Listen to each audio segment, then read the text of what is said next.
So hello guys, most welcome back to our YouTube channel Gyan with Sachin. तो दोस्तों, आज के इस कंप्लीट वीडियो में हम बात करने वाले हैं पॉलिटेक्निक फर्स्ट सेमेस्टर, या आप सभी अगर यूं कहें तो बीटीयूपी फर्स्ट सेमेस्टर, ठीक है, कि बैक पेपर 2025 के प्रोस्पेक्टिव से अप्लाइड फिजिक्स फर्स्ट के मोस्ट इम्पॉर्टेंट क्वेश्चन के बारे में बात करने वाले हैं। अगर आप सभी ओल्ड सिलेबस के हैं तो definitely 35 plus questions, 35 plus numbers आप सभी के मिल जाएंगे। अगर आप न्यू सिलेबस वाले हैं तो आप 45 तक का स्कोर कर सकते हैं डेफिनेटली, ठीक है। तो 45 तक न्यू सिलेबस वाले भी कंप्लीट कर सकते हैं। इस वीडियो की शुरुआत करने से पहले मैं आप सभी को बता दूं कि आप लोगों को बैक नहीं आएगी अगर इन सारे क्वेश्चन की प्रैक्टिस करोगे और ध्यान से जो जो चीज़ें मैं बता रहा हूँ उसको समझते चलोगे। जो चीज़ बता रहा हूँ उसको समझना आप सभी के लिए बेहद और ख़ास है, ठीक है। तो एग्ज़ाम में आने वाले सभी इंपॉर्टेंट क्वेश्चन को हम डिस्कस करने जा रहे हैं। तो चलिए बिना देरी की अपनी इस वीडियो की शुरुआत करते हैं। अगर हमारे आप ज्ञान विद सचिन मोबाइल एप्लीकेशन को नहीं डाउनलोड किया है तो अभी डाउनलोड कर लीजिए। क्यों कह रहा हूँ? क्योंकि यहाँ पर नोट्स की PDF और PYQ पेपर मिल जाते हैं। अगर आप सेकेंड सेम के छात्र हैं, ठीक है, तो आपको ऑल सब्जेक्ट के नोट्स मिल जाएंगे। ऑल सब्जेक्ट के नोट्स मिल जाएंगे ज्ञान विद सचिन मोबाइल एप्लीकेशन पर सिर्फ 99 रुपीज़ के अंदर, ठीक है। और अब मैं बात करता हूँ अप्लाइड फिजिक्स के पेपर के बारे में, ठीक है। आइए अप्लाइड फिजिक्स फर्स्ट देखिए। अब चीज़ें क्या हो रही हैं यहाँ पे समझने की कोशिश करिएगा मेरे प्यारे साथियों, ठीक है।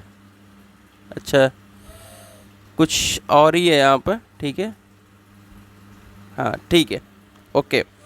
ध्यान से समझने की कोशिश करिए। यहाँ पे हमने old syllabus plus new syllabus दोनों को डिस्कस किया है। वार्निंग वार्निंग लिख देता हूँ, नहीं कंफ्यूज हो जाओगे, ध्यान से सुन लीजिए।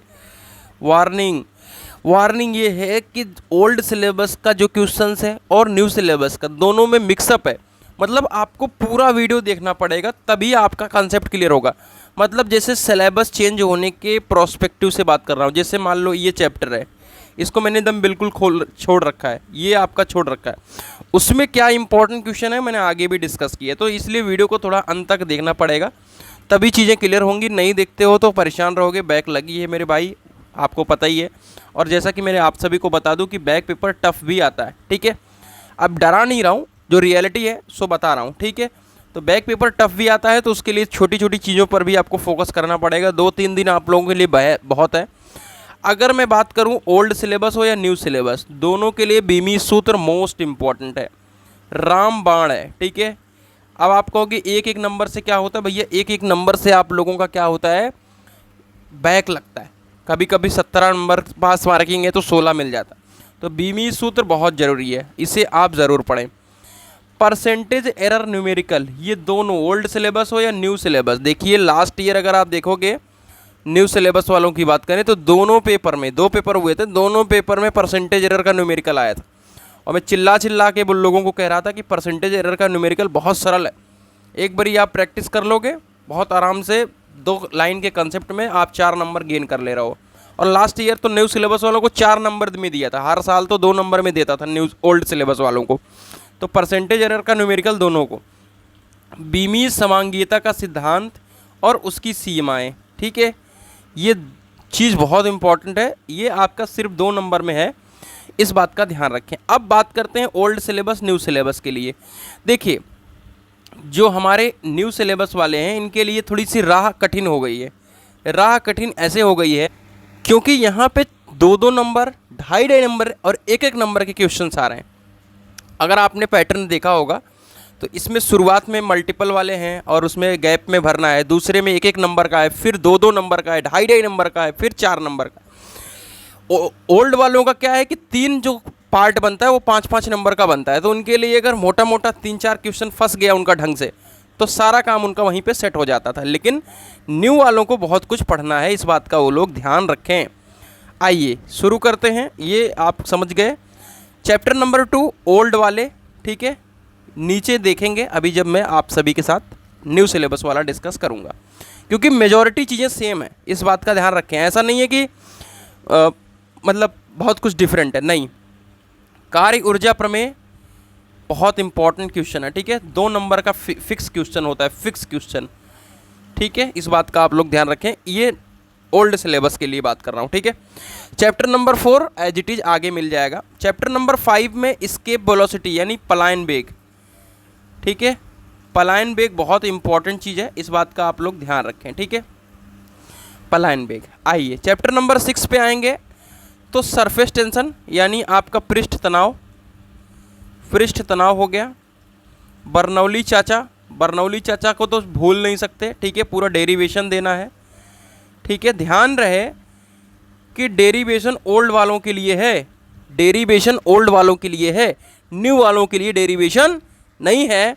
स्टोक्स लॉ बहुत इंपॉर्टेंट है ओल्ड वालों के लिए। ठीक है, आइए तो ये ओल्ड वालों के लिए कुछ इंपॉर्टेंट क्वेश्चन था जो न्यू वालों से अलग है।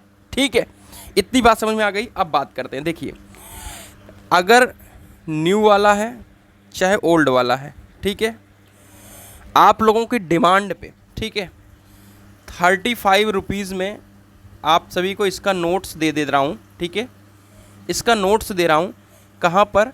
आप ज्ञान विद सचिन ऐप डाउनलोड कर लीजिए। ठीक है, ज्ञान विद सचिन ऐप डाउनलोड कर लीजिए।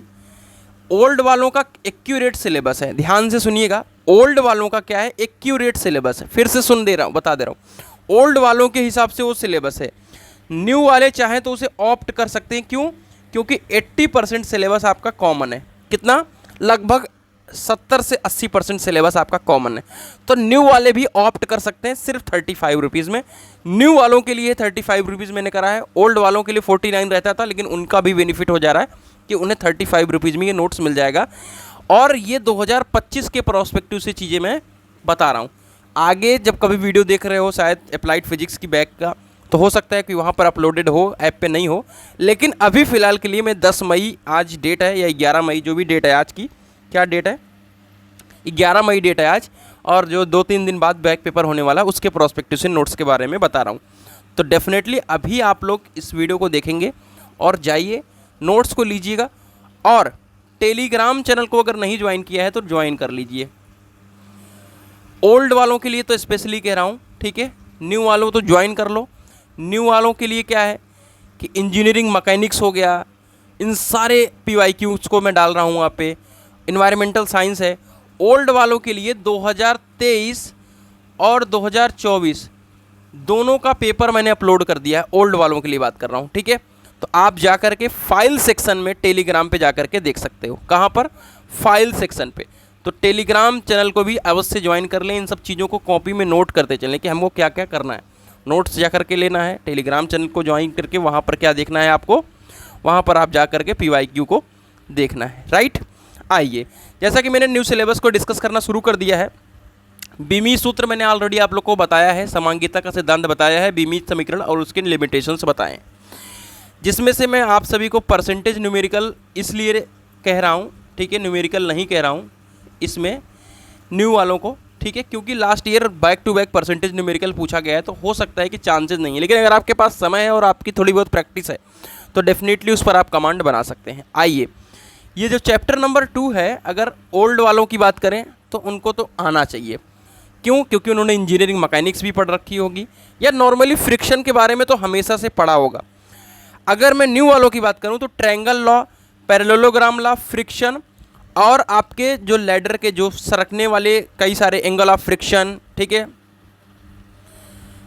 लॉज ऑफ फ्रिक्शन, ठीक है, कोन, ठीक है, इन सब के बारे में जो छोटी छोटी डेफिनेशंस है, ठीक है, ये इंजीनियरिंग मैकेनिक्स में है। यानी वहाँ पर 100% आना है और आपका बैक का भी काम हो जा रहा है। तो इसको अगर छोड़ते हो तो आपसे बड़ा मूर्ख कोई है नहीं। मतलब इंजीनियरिंग मैकेनिक्स में ये चीज़ तो पूछी जाएगी और आपका यहाँ पर भी काम हो जाएगा, ठीक है। तो बचने का तरीका यह है कि इसको तो छोड़ करके नहीं जाना है, ठीक है। ये मोस्ट एक्सपेक्टेड है कि ये इंजीनियरिंग मैकेनिक्स या यहाँ दोनों जगह में से एक जगह आना है। पढ़ना है तो बैक क्लियर करना है तो यहीं पर भी पढ़ लो। आवेग के बारे में भी आपसे पूछ सकता है, 2 नंबर में ये सब पूछे जाएंगे। सर्कुलर मोशन भी 2 नंबर में या 1 नंबर में भी पूछा जा सकता है। ये B = R alpha, A = R alpha, चाहे ओल्ड हो चाहे न्यू हो, मोस्ट इंपॉर्टेंट है 2 नंबर में, ठीक है। B = R अल्फ़ा, B का मतलब रेखी वेग, ओमेगा कोणीय वेग, ठीक है। A रेखी त्वरण, अल्फ़ा कोणीय त्वरण, ठीक है। इन दोनों के बीच में रिलेशन 2 नंबर में दोनों में पूछा जाता है। अभिकेंद्री बल या अभिकेंद्री त्वरण दोनों पूछ लिया जाता है, ठीक है। ये दोनों के लिए इंपॉर्टेंट है, चाहे ओल्ड हो चाहे न्यू हो, मोस्ट इंपॉर्टेंट है, मोस्ट इंपॉर्टेंट, मैं लिख दे रहा हूं, मोस्ट इंपॉर्टेंट है।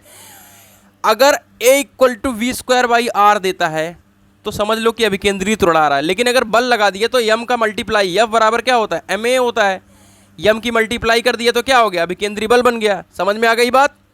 लॉन्ग क्वेश्चन है, लॉन्ग, 5 नंबर या 4 नंबर जैसा भी सिलेबस है, ठीक है। केपलर का नियम, केपलर का जो भी तीनों नियम है भैया रट लो, आना ही आना है। 100% क्वेश्चन है ये सब, 100% क्वेश्चन है ये सब, इनको छोड़ करके नहीं जा सकते। 100% की क्वेश्चन है, इनको रटे बिना नहीं जा सकते, इनको रट लो, ठीक है। और ये तो इंजीनियरिंग मैकेनिक्स का फ्रिक्शन जो है, ये सब बहुत 2-2 नंबर 1-1 नंबर की चीज़ें आप सभी को बहुत कुछ देने वाले हैं। चैप्टर नंबर 3 पे आ जाते हैं हम लोग। एनर्जी को परिभाषित करें, काइनेटिक एनर्जी तथा ग्रेविटेशनल एनर्जी के बीच में क्या है डिफरेंस बताना है, ठीक है। पावर एंड इट्स यूनिट बताना है। और चैप्टर नंबर 3 में अगर ओल्ड की बात करें, ओल्ड कहाँ गया, तो कार्य ऊर्जा प्रमेय ऑलरेडी मैंने आप लोगों को बता रखा है, ठीक है। चैप्टर नंबर 4 की बात करें तो पैरेलल एक्सिस थ्योरम और परपेंडिकुलर एक्सिस थ्योरम, ये आपके इंजीनियरिंग मैकेनिक्स में है, इंजीनियरिंग मैकेनिक्स में है। अगर मैकेनिकल से कोई बैक दे रहा है तो मॉस में था, ठीक है। तो ये ऐसे टॉपिक है जो मतलब आप लोग ऑलरेडी पढ़ोगे या पढ़ रहे हो, ठीक है। अब ये पैरेलल एक्सिस थ्योरम और perpendicular axis theorem engineering mechanics में भी आएगा, तो यहाँ पर भी आएगा, तो आप यहाँ पर ही पढ़ लो तो कोई दिक्कत है क्या, कोई बुराई है, नहीं बुराई है ना। मोमेंट ऑफ इनर्शिया ये भी आपके इंजीनियरिंग मैकेनिक्स में आएगा, और इसके डिफरेंट सूत्र भी इंजीनियरिंग मैकेनिक्स में आएंगे, ठीक है। तो भैया इसको छोड़ नहीं सकते, ठीक है। अगर मैं इसमें बात करूं ओल्ड के लिए भी और न्यू के लिए भी बात करूं तो टाउ कल आर अल्फा का एक डेरिवेशन है, ये भी पूछा जाता है। मतलब कई सारे यहाँ पे डेरिवेशंस हैं जो आप सभी से पूछे जाते हैं, ठीक है। तो इस बात का ध्यान रखें। लीनियर और रोटेशनल मोशन में अंतर, और ट्रांसलेटली और रोटेशनल मोशन, ये खास करके न्यू के लिए है, ठीक है। ये खास करके न्यू के लिए, इस बात का ध्यान रखें। ओल्ड वालों के लिए बात करें तो चैप्टर नंबर 4 बहुत कॉम्प्लिकेटेड है, ठीक है। यहाँ पे कई सारी चीज़ें एक्स्ट्रा हैं जो आप सभी से पूछी जा सकती हैं, तो अगर आप इस पर ज़्यादा से ज़्यादा फोकस कर सकते हैं तो ठीक है, वरना इन सब चीज़ों को पढ़ करके आप आगे वाले चैप्टर्स को फोकस करें जहाँ से ज़्यादा स्कोरिंग बन सकता है। स्ट्रेस स्ट्रेन भैया रट लो। हुक्स का लॉ क्या है, stress directly proportional to strain, ठीक है, बस यही तो हुक्स का लॉ है। उसके बाद आपका कांस्टेंट आ जाएगा ई, बीच में stress upon strain modulus of elasticity, खत्म, 2 नंबर फ्री का मिल गया। ये आपके न्यू ओल्ड दोनों के लिए है, ठीक है। ये तो सिर्फ न्यू के लिए है प्रेशर, और इसके विभिन्न प्रकार हो सकता है ओल्ड में भी हो, देख लेना आप लोग। कंटिन्यूटी इक्वेशन, बर्नौली इक्वेशन मैंने वहाँ पे भी बताया भी था, ठीक है। कंटिन्यूटी इक्वेशन ये न्यू के लिए बहुत इंपॉर्टेंट है, इस बात का ध्यान रखें। आइए चैप्टर नंबर 6 है हीट ट्रांसफ़र के विभिन्न मोड, ठीक है। ये दोनों के लिए है, ठीक है, दोनों के लिए है, ओल्ड प्लस न्यू दोनों के लिए है, बहुत इंपॉर्टेंट है। चालन, संवहन, विकिरण, तीनों याद होगा, आराम से लिख लेना। 100%, 101% का क्वेश्चन है ये। रेखीय प्रसार गुणांक, क्षेत्रीय प्रसार गुणांक और आयतन गुणांक प्रसांक में अंतर, ठीक है, मतलब सॉरी संबंध, 100% वाली चीज़ें हैं, ये सब रट के रख लेना, रट के रख लेना। थर्मोमीटर के विभिन्न प्रकार आपको बताने ही, ये सब न्यू के लिए भी है, ये न्यू के लिए है, और ये ओल्ड प्लस न्यू दोनों है, इस बात का आप लोग ध्यान रखें। इधर आइए ऊपर, ठीक है, ओल्ड वालों की बात करें, ठीक है। चैप्टर नंबर 6 हो गया, ठीक है, चैप्टर नंबर 6 बता दिया हमने। अगर वहाँ पर देखोगे ओल्ड में, ठीक है, तो लॉ सॉरी थर्मोडायनेमिक्स लॉ, ठीक है, थर्मोडायनेमिक्स लॉ ये भी कई बार पूछा जाता है, ठीक है। तो बैक पेपर टफ बनाने के लिए सब पूछ लिया जाता है, ये ओल्ड के लिए बता रहा हूँ। तो ये इतने आप सभी के रिक्वेस्ट पे क्वेश्चंस मैंने आप सभी के लिए काफ़ी एनालिसिस करके बनाया है। कैसी रही वीडियो ज़रूर कमेंट करके बताइएगा। बाकी नोट्स को ले लीजिएगा, PYQ पेपर टेलीग्राम से ले लीजिएगा, और इंजीनियरिंग मैकेनिक्स वगैरह वाले पेपर जो हैं वो टेलीग्राम से ले लीजिएगा। तो मिलते हैं एक नई इन्फॉर्मेटिव वीडियो के साथ, तब तक के लिए bye bye, tata, take care, love you all.